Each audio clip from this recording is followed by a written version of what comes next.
Okay, so I'm gonna try starting this. This is a fresh motor.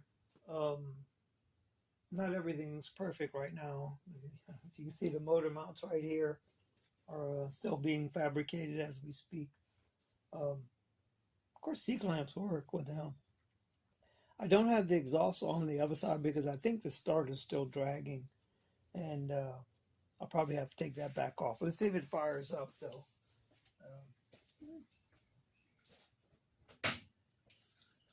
And this is the first time I tried firing it off.